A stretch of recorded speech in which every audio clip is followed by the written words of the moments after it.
All right. So basically, I'm going to give a lowdown on how I do my side chaining through FL Studio.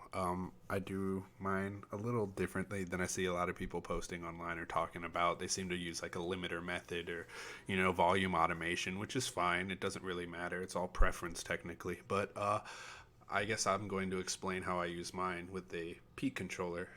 So basically, what I do is, put down a little drum beat, I guess.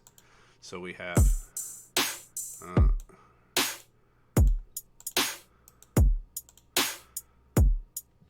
all right. So basically, what I go about doing is we're going to clone the kick.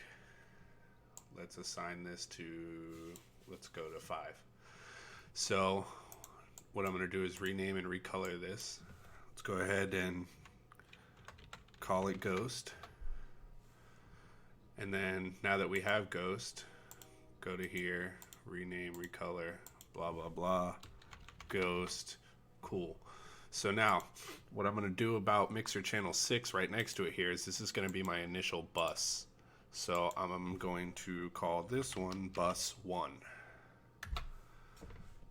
Okay, so now with this mixer, our kick here, we're going to go ahead and add a peak controller to this mixer channel.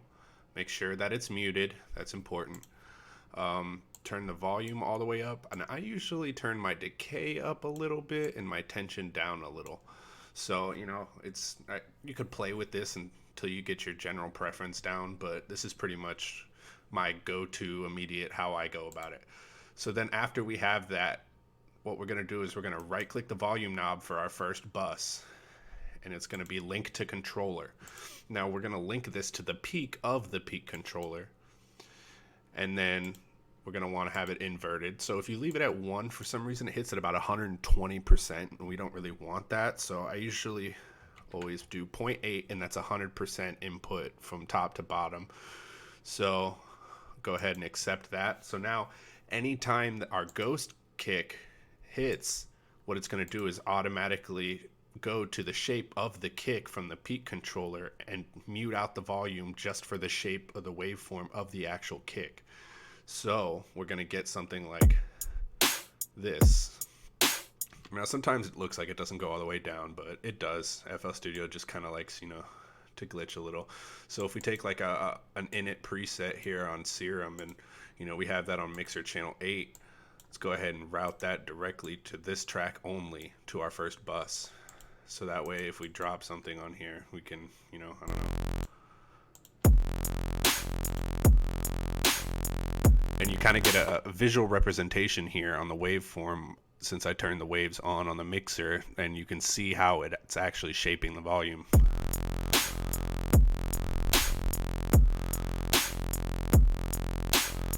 So, I mean, this is just one method that I use here. So like, let's say you wanted to do multiple things. Like we could take this mixer track here, rename, recolor it. We can call it Wobble Bus 1. So basically all your synths would get routed to this, and like you can have one for all your effects and all your I don't know, everything else that you add, all your elements that you add, make individual buses for groupings essentially, and then I would just route that to the initial bus 1 only. And I would try to leave this one clear, so that way you don't affect it, because it can kind of distort sound from all of them. So with this, I usually throw like a G clip on there, make sure it doesn't go too high with all the sounds clashing or something. But that way, if you have any of these, you can just route them to the wobble bus, but the wobble bus is going to be routed to the initial side chain bus itself. You get me? So that way you can have multiple buses for different things, and that helps. So like sometimes I add reverb to all my synths to reverb out to go back into a bridge or something, and this will help me to hit all of my synths in the entire song that I have routed through this wobble bus essentially. Or you can make sub buses even, and then they all route to a wobble 1 bus, which routes to that bus. You can get pretty crazy with it, but I mean, essentially this is how I make sure that my sidechain is the exact shape of my kick drum itself, to kind of help with the shaping of the side chain length itself. So that way I get clear drums every time essentially. So it's the same, and you can kind of control the volume of the side chain with the volume knob here. So like See, that's without it.